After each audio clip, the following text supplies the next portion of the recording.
Como você vê esse intervalo que houve entre o poder formal, né? Porque a gente sabe que o poder, eles não perderam o poder, porque senão não teriam conseguido voltar, certo? Mas muitas pessoas se iludiram com o fato de eles terem acontecido algumas eleições e alguns desses caras que eram os mais visíveis não saíram do poder, como na Argentina, né? Como no Brasil, né?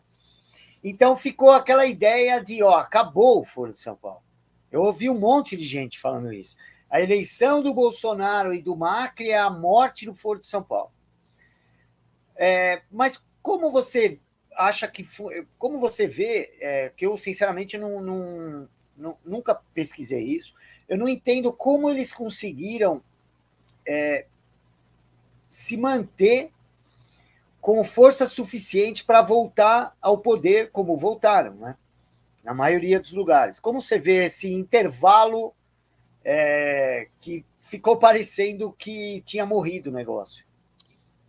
A grande cabeça da Revolução Latino-Americana chamava-se Fidel Castro. Todo o resto é coadjuvante e boneco dele. Ponto. Fidel Castro, ele escolhe o Lula para ser o fundador do Foro de São Paulo, junto com ele, por dois motivos específicos. Primeiro, a União Soviética estava ruindo completamente, Cuba estava ficando sem dinheiro, e o Lula estava com muita chance de ganhar a eleição de 89. Esse é o primeiro ponto. Segundo ponto, amanhã eu vou fazer uma aula aqui no Centro Dom Bosco, e o foco vai ser bem em cima desse ponto que eu vou só pincelar aqui. Toda a estrutura de organização do movimento revolucionário na América Latina, que o Fidel começou a utilizar no final dos anos 70, começo dos anos 80, tinha uma artéria que conduzia isso. E essa artéria chamava-se Igreja Católica. Mas não a Igreja Católica enquanto instituição, mas o clero vermelho, que através da teologia da libertação começou a infiltrar as comunidades eclesiais, né? E da onde vem o cerne disso? Da Nicarágua, que está todo mundo falando da Nicarágua agora. E quem estava por trás? A Revolução Sandinista só aconteceu porque o Fidel conseguiu resolver as tretas internas dentro dos caras, que eles tinham internamente. Se não fosse o Fidel, não tinha acontecido. O Somoza, se vacilar, a ditadura do Somoza estava lá até hoje, dos Somozas, né? Já estavam há quase 50 anos e estaria aí fazendo 100 anos lá na Nicarágua. Então, isso é um ponto determinante. E qual era a maior base de ação com amplitude da teologia da libertação em toda a América? No Brasil. O Foro de São Paulo ele foi gestado dentro das sacristias do clero vermelho, assim como o PT. O PT e o Foro de São Paulo praticamente nascem juntos da mesma ideia, do mesmo ideal, do mesmo grupo. Então, assim, já estava definido que quando acontecessem as eleições de 89, e se o Lula não fosse o vencedor, já estava definido que ia ser criada uma organização para reunir e tentar unificar as ideias. Mas não unificar no sentido de todo mundo vai pensar igual, os partidos, não. O próprio Lula fala isso e ele está ali, ele está falando a verdade. Era um quebra-pau, cada partido de esquerda queria uma coisa, guerrilha e tudo. Só que eles tentavam dar um norte comum. Olha, pensamos diferente, ok, mas vamos colocar um ideal futuro igual? É tanto que na primeira reunião do Foro de São Paulo, a coisa foi tão desorganizada que eles marcaram para o dia da final da Copa do Mundo de 90, entre Itália e Alemanha. Pô, não sabia disso. Argentina e Alemanha, perdão. Argentina e Alemanha, né? Final da Copa de 90. Me perdoa. Sabia disso aí. Então assim, só para você ver o nível de organização da coisa, entendeu? Os argentinos lá todos querendo ver o jogo e os caras lá naquela época tinha uma coisa de que o futebol era o ópio, né? O futebol... mas os argentinos... A comissão...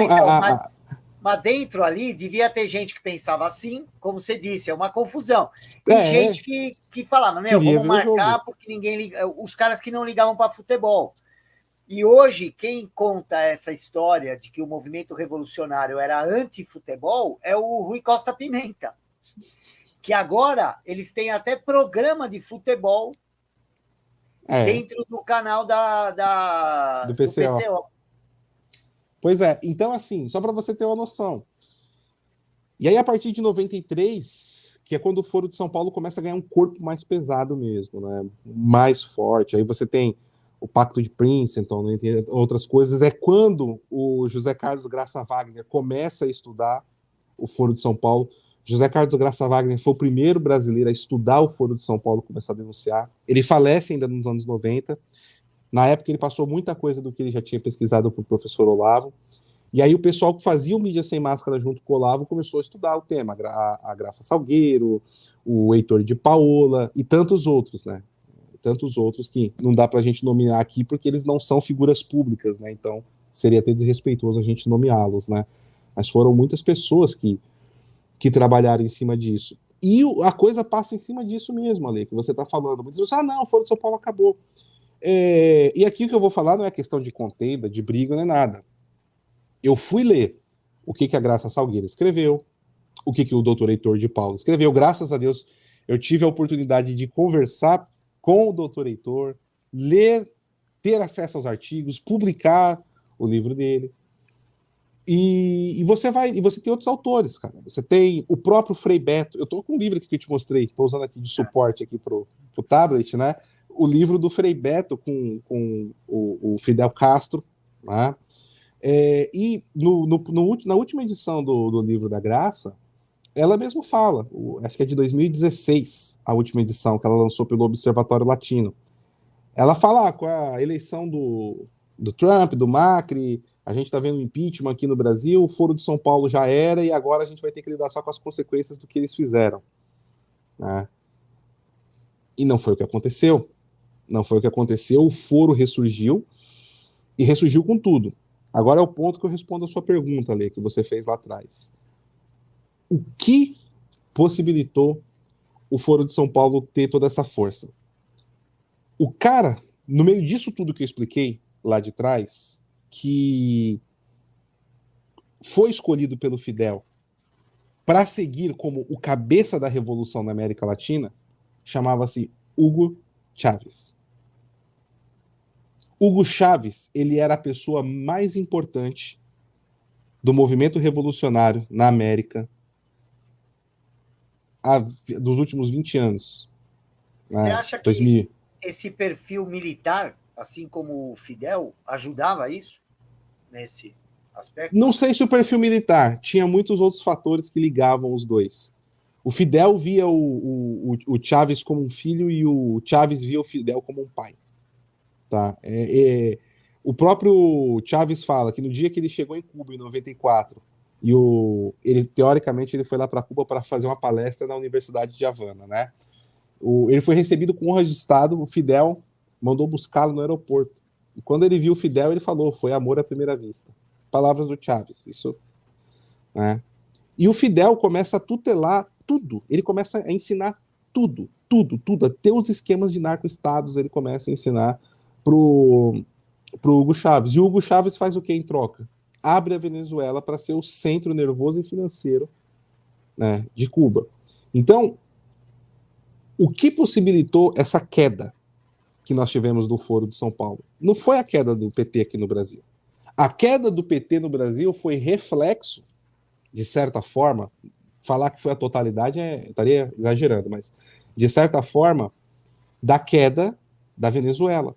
E a Venezuela toma 2 golpes muito pesados. A morte do Chávez em 2012 e a queda do preço do petróleo, que aí a gente vai entrar na sua área, de 2013.